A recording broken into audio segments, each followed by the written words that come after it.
예, 안녕하세요. 잘 들리세요? 네, 그럼 발표 시작했습니다. 저는 방금 소개받은 대로 카이스트 문화기술대학원에서 박사과정을 하고 있는 이정섭이라고 하고요. 오늘 주제는 실험실의 안무가라는 주제로 이야기를 해볼 거예요. 저는 춤 공연을 참 보는 걸 좋아합니다. 그래서 이런 여러 가지 보고 다니는데요. 네, 아직도 원어원은 안 봐요. 네, 그러다 보다가 이제 발레 공연을 보는데 그러다 보면 이런 동작들이 되게 많이 나와요. 턴 동작이 되게 많이 나오는데 이제 이런 생각이 들었어요. 저게 어떻게 돌아지는 걸까? 그 돌기 시작할 때부터는 뭐 별로 어렵지 않을 것 같아요. 팽이도 그냥 돌아지니까 뭐 다 익숙하잖아요. 근데 처음에 어떻게 돌아지는 거지? 분명히 누가 돌려주는 건 아니거든요. 네, 팽이처럼 돌려주지 않잖아요. 그래서 어떻게 돌기 시작하는 걸까라는 생각이 들었어요. 그러다가 예전에 어릴 때 봤던 요 장난감이 생각났죠. 아마 좀 연배 있는 분들만 아실 것 같은데 이게 실팽이라고 하더라고요. 이렇게 돌리다가 잡아당기면 빨라져요. 사실 이제 뭐 저저 반복하면 뭐 이런 식으로 되는 장난감인데 이거랑 턴이랑 좀 연관이 있지 않을까라는 생각이 됐습니다.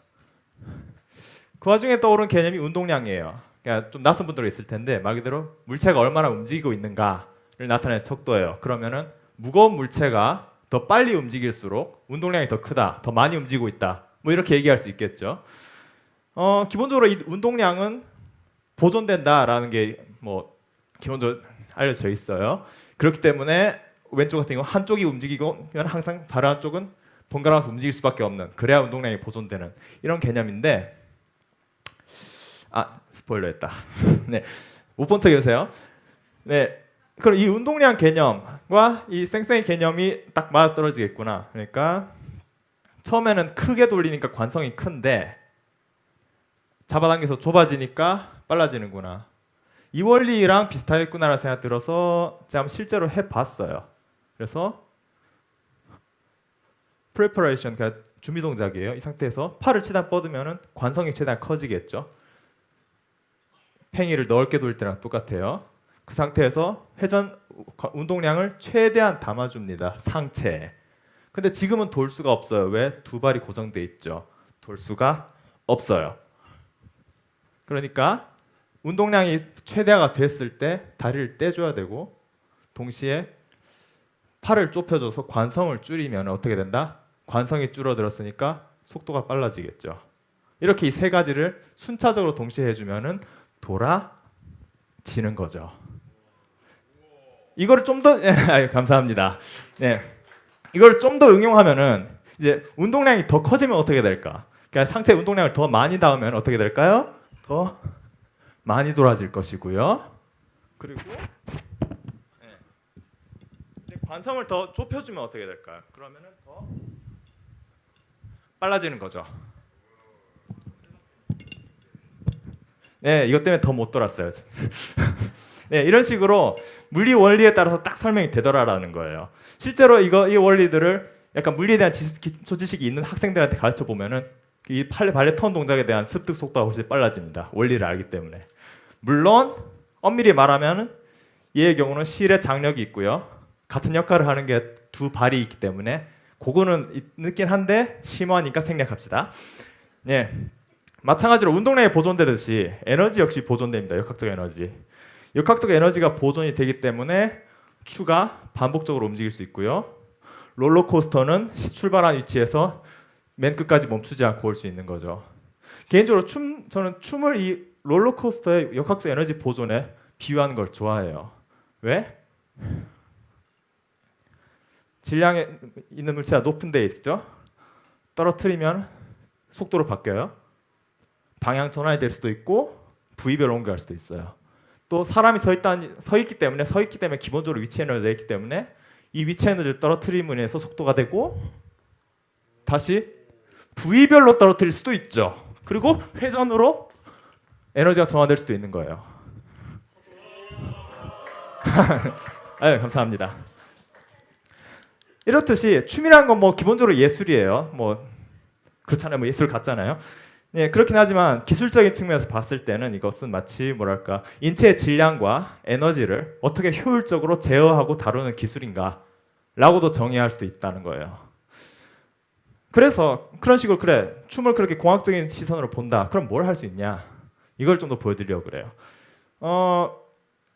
그런 생각이 들고 나서 제가 처음으로 시도했던 게 아까 보여드린 발레 턴 동작이에요. 구체적으로는 어떤 신발을 신었을 때 어떤 차이가 있는가, 신발에 따라 어떤 차이가 있는가가 궁금해져서 맨발 두 가지의 댄스 슈즈, 사실 그 중에 하나가 이겁니다. 예, 그리고 운동화 이렇게 비교를 해봤고요. 그래서 실제 모션 캡처를 해서 슈즈 종류별로 다 촬영을 해봤어요. 입체적으로 추적을 동작이 다 되게. 그리고 그 데이터를 바탕으로 해서 인체 근육 시뮬레이션까지 돌려서 다리 근육에 어떤 하중이 가해지는가까지 비교를 했습니다. 그 결과로 알 수 있는 것들은 얼마나 안정적으로 도는가, 그리고 얼마나 마찰이 강한가, 또 얼마나 근육에 부담이 적게 할 수 있는가, 또 얼마나 다리를 곧게, 춤이니까요, 얼마나 아름다울 수 있는가, 이런 차이를 비교해서 각각의 장단점 이런 것들을 다 살펴볼 수 있는 거죠.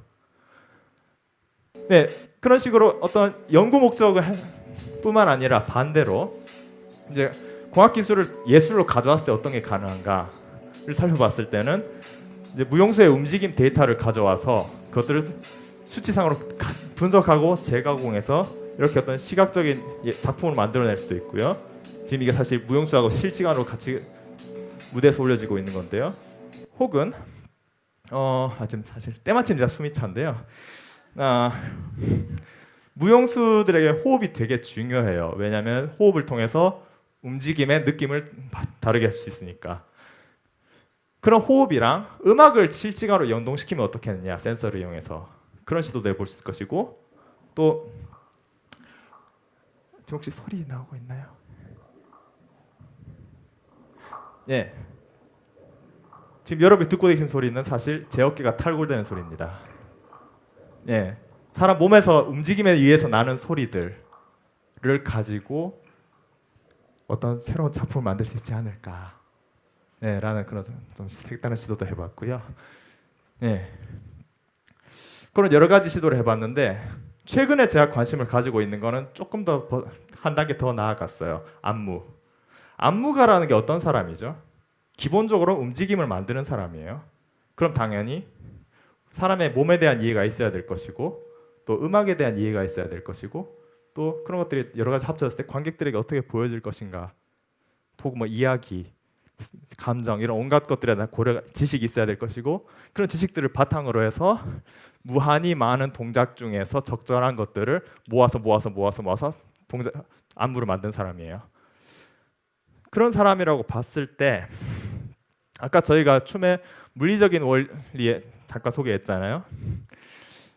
그리고 또 호흡에 대한 얘기도 했었고, 탈골은 쓸 일이 없을 것 같아요. 그건 치우고 그 외에 다양한 춤에 대한 어떤 지식이나 정보를 컴퓨터한테 알려줄 수 있다면은 컴퓨터가 안무가의 역할을 조금 모방할 수 있지 않을까, 안무가의 판단을, 그리고 안무가의 아이디어를 도와줄 수 있지 않을까라는 생각까지 해볼 수 있는 거죠.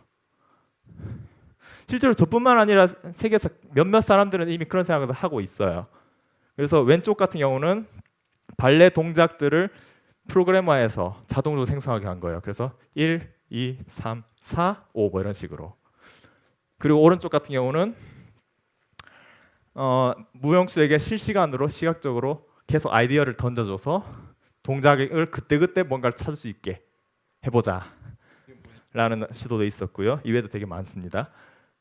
그래서 저 역시도 안무를 짤 때 무용수의 동선에 초점을 맞춰서 어떤 안무가의 창작 과정을 돕기 위한 소프트웨어를 개발하고 있고요. 그래서 조금씩은 아마 서로 다른 특성의 동선들을 만들어내는, 컴퓨터 자동으로 만들어낼 수 있게 이런 시도들을 하고 있습니다. 그래서 실제 안무가 무용수들과 같이 협업하면서 조금씩 발전하고 있는 상태입니다. 네, 딱 마무리할 때 됐는데요. 춤을 공학 분야에 가져왔을 때 어떤 것이 가능한가에 대해서 어떻게 보면 아주 간단하고도 단편적으로 이런저런 사례들을 소개시켜 드렸고요. 또 좀 더 멀리 나아가면 언젠가는 실험실에서 사람의 손으로 인공적인 안무가도 만들 수 있지 않을까라는 라는 먼 상상을 공유하면서 제 발표는 마치도록 하겠습니다. 예, 감사합니다.